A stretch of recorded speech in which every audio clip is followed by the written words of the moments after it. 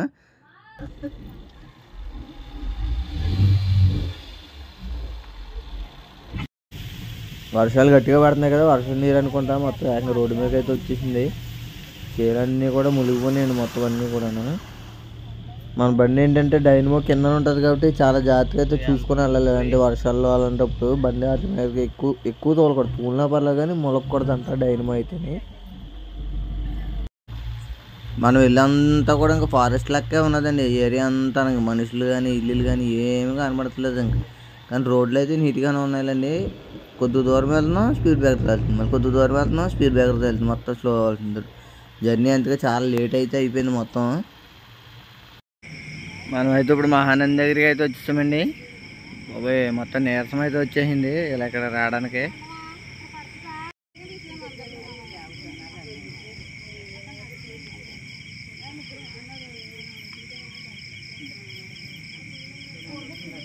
ఓ చాలా బాగుందండి గుడి అయితే మటుకి. నేను ఎంత అయితే ఎక్సైట్మెంట్తో వచ్చానో దానికి కొంచెం సాటిస్ఫైడ్. భలే ఉంది. లోపలికి అయితే వెళ్దామండి ఇప్పుడు. వాచ్మెన్ అసలు మామూలుగా తోలడానికి ఏంటంటే మొత్తం ఫారెస్ట్లోని ఆ ఘాట్ రోడ్లోని వాటిలోని తోలేటప్పటికి చిరాకు వచ్చేసింది, అసలు నీరసం కూడా వచ్చేసింది.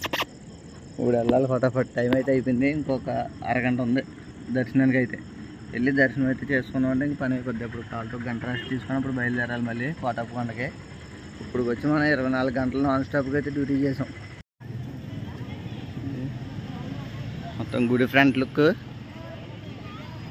Main entrance.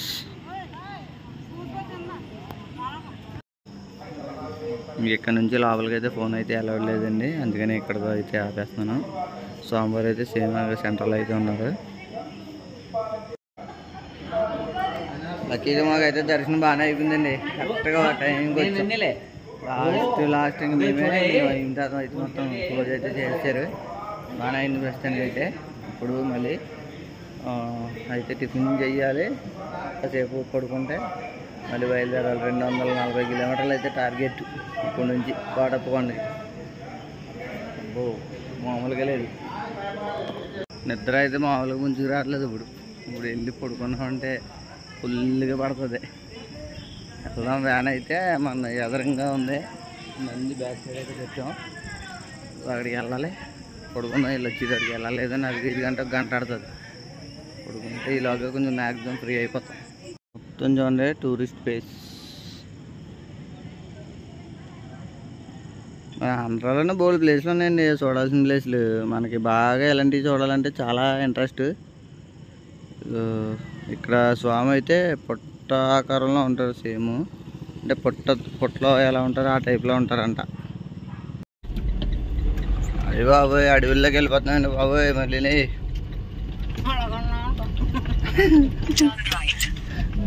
వెళ్ళి చూసి ఇప్పుడు మళ్ళీ మొదలెడతాం. అంటే 800 మీటర్లు అంట. 800 మీటర్లు వెళ్తారు, రోడ్డు తగిలేద్దాం. అసలు ఎక్కడ కూడా ఈ ఏరియాలో ఏంటో కానీ ఊరి పేరంటే తగులుతలేదు. మొత్తం ఎటు వెళ్ళినా అడుగు కింద ఉంటుంది, ఇల్లులు ఉండలేదు, ఏముంటలేదు. అసలు రోడ్డు మీద ఒక మనిషి కూడా కనబడతలేదు. అడ్రస్లు కనుక్కోవడానికి కూడాను ఇంకా గూగుల్ మీద నమ్మకం పెట్టుకొని వెళ్ళిపోవడమే. ఇంకా అది ఎటు తీసుకెళ్తే అటు. ఇటు సైడ్ నుంచి అయితే గుంటూరు 220 కిలోమీటర్లు అయితే చూపెడుతుంది. ఇంకాను మనం ఇప్పుడు గుంటూరు దగ్గరికి అయితే వెళ్ళిపోవాలి. దగ్గరికి వెళ్ళిన తర్వాత నర్సరాపేటలో అయితే టర్నింగ్ తిరిగేస్తాం. ఇప్పుడైతే చెక్ పోస్ట్ దగ్గరికి అయితే వచ్చామండి, ఫారెస్ట్ చెక్ పోస్ట్. ఇక్కడ వచ్చేసి మనకి 50 రూపాయలు అయితే కట్టించుకున్నారు, సేమ్ ఇందాకలాగే. మళ్ళీ అవతల సైడ్ ఏం కట్టక్కల. ఇంకా చూస్తున్నారు కదా చిరుతపుల్లు తిరిగే ప్రాంతం అండి ఇదంతా కూడాను. ఈ అడవిలోంచి స్లోగా ఇంకా అటు తిరిగి అది గుడి దగ్గరికి వెళ్ళిపోయినట్టుంది. సీసీ కెమెరాలో కూడా కనిపించిందండి. ఇందాక అయితే మైక్లో కూడా అనౌన్స్ చేస్తున్నారు, ఎవరో కూడా సింగిల్గా తిరగకండి అమ్మ ఇక్కడ చిరుతపుల్లు తిరుగుతుందని చెప్పేసి. టైం అయితే 2:30 అవుతుందండి. ఇప్పుడు కోటప్పకొండ దగ్గరికి అయితే వచ్చాం. కింద ఉన్నాం ప్రస్తుతానికి. తెల్లారింది అది పైకి వెళ్ళాలని చెప్పేసి. దారిలో మళ్ళీనేమో 100 బొక్క. నిద్ర మామూలుగా రావట్లేదు అసలు. 2 రోజుల నుంచి నిద్రలేదు. ఒళ్ళు మామూలుగా మంటలు రావట్లేదు. ఇంక ఇప్పుడు పడుకుంటాను మరి. 2 రోజులు నిద్ర తీసేసుకోవాలి. మళ్ళీ రోజు నైట్ కూడా తోలాలి కదా. ఓకేనండి మరి. మనం అయితే ఇప్పుడు కోటప్ప కొండలో అయితే ఉన్నాము. మరి ఈ గుడి గురించి మొత్తం అంతా క్లియర్గా చూడాలంటే ఆల్రెడీ అంతకుముందు వీడియో అయితే పెట్టానండి, అదైతే కొంచెం చూడండి. ఇక్కడైతే నేను ఇంకా తిరగదలుచుకోలేదు, ఎందుకంటే రాత్రి నుంచి నేను మొన్న నైట్ నుంచి తిరుగుతూనే ఉన్నాను. ఇంక నీరసం వచ్చేసింది. ఇంకా సరే వెళ్ళి వచ్చేటప్పుడు ఎలాగో 1-2 గంటలు పడుతుంది. ఇలాగ కొంచెం చిన్న కొనుకేసాము ఇంకో ఇబ్బంది ఉండకుండా ఉంటుంది, లేదంటే ఊపెత్తా ఉంటుంది ఇంకా గాలికి. ఇంకెందుకు మరి చాలా దూరం వెళ్ళాలి కదా.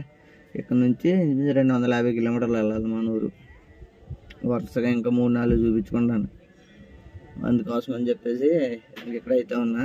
గుడి చూద్దాం అనుకున్న వాళ్ళు అయితే మన ఛానల్లో ఆల్రెడీ వీడియో ఉంటుందండి, కొంచెం చూడండి. మీకైతే కొంచెం నచ్చుద్దని నేనైతే అనుకుంటున్నాను. మరి మనం అయితే ఇప్పుడు కోటప్ప కొండ నుంచి పొన్నూరు ఆంజనేయ గుడి దగ్గరికి అయితే బయలుదేరుతున్నాము. దారిలో ఏదో యాక్సిడెంట్ అయిందండి, ఇతను మొత్తం అనుకుంటా.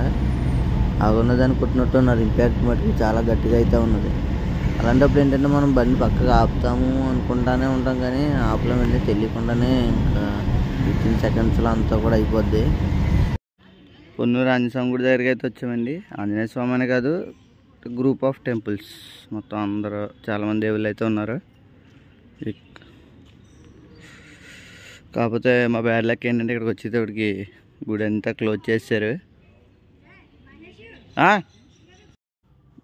మనం ఇప్పుడైతే అవనగడ్డకి మోపిదేవికి మధ్యలో ఉన్న వంతున మీద అయితే ఉన్నామండి. ఈ వంతున వచ్చేసి ఇంచుమించు 2-3 కిలోమీటర్లు ఉన్నట్టు ఉంటుందండి వంతునంగాను. మళ్ళీ వంతున దగ్గరనే మళ్ళీ వంతునికి పన్ను టైప్లో ఉంటుంది. అది వచ్చేసి 25 రూపాయలు అయితే కట్టించుకుంటారు. మళ్ళీ అది దాటగానే మళ్ళీ మోపిదేవి టోల్ గేట్ ఉంటుంది. అక్కడ దగ్గర ఇంచుమించు ఒక 50 రూపాయలు 60 రూపాయలు అలా కట్టించుకుంటారు. చూడండి క్లైమేట్ ఎంత బాగున్నదో, మబ్బుగా ఉన్నది. కాకపోతే మాకేమో వెనకదలే వర్షం వస్తే ఎక్కడ తడిసిపోతారో అని చెప్పి కొంచెం భయం కింద ఉంది. ఎందుకంటే మనం బట్ట మబ్బులుగా కట్టాం కదా, కొంచెం అది వాటర్ గట్టిగా వచ్చేటప్పటికి మధ్యలో నిలబడిందంటే చినుకు కారుతుంది కదా అని. మనమైతే ఇప్పుడు పాండురంగ స్వామి గుడి దగ్గరికి అయితే వచ్చామండి. చిలకలపూడి మచిలీపట్నం దగ్గర. మొత్తం తోలేటప్పటికి నీరసం అయితే వచ్చింది. 1000 కిలోమీటర్ల పైన వచ్చింది. అంటే ఏదైనా సరే మనం ట్రిప్ పెట్టామంటే 1000 కిలోమీటర్ల వరకు చూపిస్తుంది. 1000 కంప్లీట్ అయిపోయిన తర్వాత మళ్ళీ 0 అయిపోద్ది. ఆల్రెడీ 0 అయిపోయింది. ఇప్పటికి 10 కిలోమీటర్లు ఎంత వచ్చింది. మళ్ళీ మనం వెళ్ళాల్సింది ఇంచుమించు 100 కిలోమీటర్లు ఉంటుంది ట్రిప్పు. మామూలుగా లేదండి. మనం అనుకున్న దానికి దీనికి ఇంచుమించు ఒక నేను చూసింది అయితే 1050, నేను అనుకున్నది అయితే 1100, ఇది వచ్చేది అయితే 1150. అంటే ఎంత లాస్ అవుతున్నట్టు. 50 కిలోమీటర్లు అంటారా, 100 అంటారా. ఇప్పుడు వెళ్ళారు, దర్శనానికి వెళ్ళారు. ఇంకా లాస్ట్ టెంపుల్ అండి ఇది చూసుకున్న తర్వాత ఇంక వెళ్ళిపోవడమే. ఇంకా దింపేసుకొని మనకి కిరాయి కూడా ఆల్రెడీ ముందే ఇచ్చేసారు. ఎందుకంటే మరి దిగిన తర్వాత జనం వెళ్ళిపోవచ్చు, లేదా రేపు ఎత్తాను వెళ్ళినెత్తాను అంటారు అని చెప్పేసి మొహమాటానికి వచ్చారని చెప్పి ముందే అందరూ కలెక్ట్ చేసుకుని ఇచ్చేసారు. ఇప్పటికైతే 3 సార్లు అయితే డీజిల్ కొట్టించామండి. ఒకసారి అంతా 2100, ఒకసారి 2200, ఒకసారి 2200. అంటే మన బండిలో కూడా ఆల్రెడీ డీజిల్ ఉంది ఒక 2 పాయింట్లు. అది మళ్ళీ ఇప్పుడు 2 పాయింట్లకు వచ్చింది. ఇప్పుడు నుంచి మళ్ళీ డీజిల్ కొట్టించుకోవాలి. మొత్తం ఖర్చులు ఎంత అయినాయి ఏంటి అన్నీ కూడా ఇప్పుడు లెక్కేసి అయితే మీకైతే చెప్తాను. మరి చూసి మీ అభిప్రాయం అయితే కామెంట్ అయితే పెట్టేద్దరు. మరి మనమైతే ఇంక ఈ ట్రిప్లో లాస్ట్ సారి అయితే డీజిల్ కొట్టించామండి. మనకి ఇప్పుడు కూడా ఒక 2200 అయితే కొట్టించాము. మొత్తం 4 సారి అండి కొట్టించడం అయితే. ఇక్కడ నుంచి అయితే ఇంకొక 60 కిలోమీటర్లు అయితే ఉంటుంది మేము వెళ్ళాల్సిన ఊరు అయితే. ఇక కింద చూస్తున్నాడు కదా కవరు, ఆ డొక్కు, అదే మనకు ఇప్పుడు డీజిల్ క్యాంప్ మూటలు అయితే. అయ్యమ్మ మొత్తానికి అన్లోడ్ అయితే అయింది. జనాలండి, ఏదో వస్తువులు కాదు. ఇప్పుడు వెళ్ళాలి మన ఊరు. వాటర్ బాటిల్ మనకి ఇవ్వాలి లాటరీ. మొత్తానికి మన ట్రిప్ అయితే కంప్లీట్ అయిందండి. ఇంక నిన్న నీరసం వచ్చేసింది. ఇంకా రాత్రి వచ్చేటప్పుడు 10 అయితే అయింది. నీరసం వచ్చేసి ఇంక పట్ట ఏమి ఇప్పలేదు. చూడండి ఇంక ఎలా ఉంచేసాం పొద్దున్న చూసుకొచ్చలేని చెప్పేసి. ఇంక ఇప్పుడు ఎలాగ చినుకులు పడుతుంది, ఇంక ఎలాగ కేరాలు ఉండవు మళ్ళీ డల్లాయి. సో ఇంక ఇప్పుడు ఇప్పుకొచ్చలేని చెప్పేసి ఆగిపోయాను. ఇంకోటి ఏంటంటే ఇప్పుడు మళ్ళీ మన బండి సర్వీస్కి అయితే తీసుకెళ్ళాలి 5th సర్వీస్కి. నేను ఇప్పుడు దాకా చూడలేదు. ఇగో ఇక్కడ చూడండి కనిపిస్తుంది కదా, ఇవన్నీ కూడా టెంపుల్స్ దగ్గర. ఇదేమో ఈ స్లిప్ వచ్చేసి గుడి దగ్గర ఇచ్చేది, గుడి దగ్గరలోకి వెళ్ళిన తర్వాత. ఇవేమో ఫారెస్ట్ డిపార్ట్మెంట్. ఈ మూడు కూడా, ఈ మూడు ఫారెస్ట్ డిపార్ట్మెంట్. ఒకటి ఏంటంటే ఇక్కడ ఫ్రాడ్ ఏ విధంగా జరుగుతుందో చూడండి. మనదే ఉంది బండి నెంబరు, మన బండి నెంబరు, టైము, వెహికల్ టైప్ అని చెప్పి స్లిప్లోనేమో గవర్నమెంట్ వెహికల్ అని కొట్టేశారు. కొట్టేసి పెంత కొట్టేశారు. అమౌంట్ వచ్చేసి చూడండి ఇక్కడ 0, అంటే గవర్నమెంట్ వెహికల్కి ఫ్రీ అనుకుంటా. సో వీళ్ళు ఏం చేశారంటే ఇంకా మన గవర్నమెంట్ వెహికల్ టైప్లో కొట్టేసి ఆ డబ్బులు జోబులు పెట్టేసుకొని ఇక్కడ కొట్టేశారు అంతే. ఇంకోటి ఇక్కడ ఇంకో రూల్ ఏంటంటే కిందన గణపతి చెక్ పోస్ట్ అని ఉంటుందంట. ఇది శిఖరం దగ్గర నుంచి అండి, శిఖరం దగ్గర నుంచి కిందకి వెళ్ళేది గణపతి చెక్ పోస్ట్. 1 గంట లోపు కనుక వెళ్ళిపోతే, అంటే ఇక్కడికి ఇంచుమించు గంట అని టైం పెట్టి ఉంటారు ఇన్ని కిలోమీటర్లు, కానీ గంట లోపు కూడా వెళ్ళిపోతే 500 అయితే ఫైన్ అంట. ఇక 30 km/h. ఇక టైమింగ్స్ కూడా రాశారండి ఇక్కడ. 9 నుంచి 6 వరకు మొత్తం వెహికల్ మూమెంట్ అయితే ఆపేస్తారు, అంటే రాకపోకలన్నీ ఆగిపోతాయి అని చెప్పేసి. For feedback and complaints FRO Srisailam DD PT Atmakur. వీళ్ళకి కంప్లైంట్ చేసుకోవచ్చు కావాలితే. ఏమంటారు మరి, చేద్దారా వద్దా? అలాంటివన్నీ కూడా ఏదో ఫార్మాలిటీకి నెంబర్లు అన్నీ పెడతారు, కానీ వాళ్ళకు కూడా వాటా ఉంటుంది. మనం ఇచ్చేసి మళ్ళీ మనం ఇబ్బందులు పడడం ఎందుకు? మొత్తం ఇలాంటి స్లిప్పులు దారిలో పోలీసు ఒక దగ్గర ఆపారు, వాళ్ళకి అవన్నీ కలిపి ఇచ్చుకున్నవన్నీ వీటికి మనకి ఇంచుమించు ఒక 1000 రూపాయలు 1200 అయితే అయినాయి. 1200 ఖర్చులు అయితే అయినాయి, డీజిల్ కాకుండా. డీజిల్ మొత్తం 4 సార్లు కొట్టించా. ఏంటంటే మన దానికి మూత లేదు కాబట్టి 20 లీటర్ల దగ్గరికి అయితే కొట్టించుకుంటూ వెళ్ళాం. 2200 అలా కొట్టించుకుంటూ వెళ్ళాం. 4 సార్లు కొట్టించా 2200, అంటే ఎంత 8800. 8800 అది 1200 ఇవి 10,000 అయితే ఖర్చు అయింది. మరి ట్రిప్ అయితే చాలామంది కామెంట్లు అయితే పెట్టారు, 30,000 తీసుకొచ్చు, 35,000 తీసుకొచ్చు, 40,000 తీసుకొచ్చారు అనుకోండి. అంత ఉండదండి రేట్లకు వచ్చేటప్పటికి. ఏంటంటే మనం తీసుకెళ్ళామంటే బాగానే తీసుకెళ్ళాలి, సాటిస్ఫై, ఈ రేటుకి ఇది ఓకే పర్లేదు అని అనుకునేలా ఉంటే కనుక మంచిదండి. మరి ఎందుకంటే మనకి నెక్స్ట్ ఇంకో 2 ట్రిప్పులు వస్తాయి. ఒక దాంట్లోనే తినేయడం కాకుండా ఒకసారి అంటే కొంచెం పొట్టెట్టడం ఇచ్చేస్తారు, కాకపోతే ఇంకా నెక్స్ట్ టైం వెళ్ళరు అంతే మనం. సో అది మైండ్లో పెట్టుకొని కిరా చెప్పినప్పుడు ఇప్పుడు కూడా మనం చెప్పుకున్నామంటే ఇబ్బంది అయితే ఉండదు. నేను లెక్కేసిన అయితే కిలోమీటర్కి 25 రూపాయలు అయితే లెక్కెట్టానండి కిరాయి అయితేనే. కాకపోతే నేనైతే వాళ్ళ దగ్గర అయితే 23,000 అయితే తీసుకున్నానండి. ఇంక తెలిసిన వాళ్ళే కాబట్టి అస్తమానం మనకే చెప్తున్నారు కాబట్టి. మరి వీడియో నచ్చితే కొంచెం లైక్ చేయండి, అలాగే మన ఛానల్ని సబ్స్క్రైబ్ చేసుకుంటే ఇలాంటి మరిన్ని ఇన్ఫర్మేటివ్ వీడియోస్ అయితే పెడతానండి. మరి keep watching Gauri Shankar transport. See you soon on next video.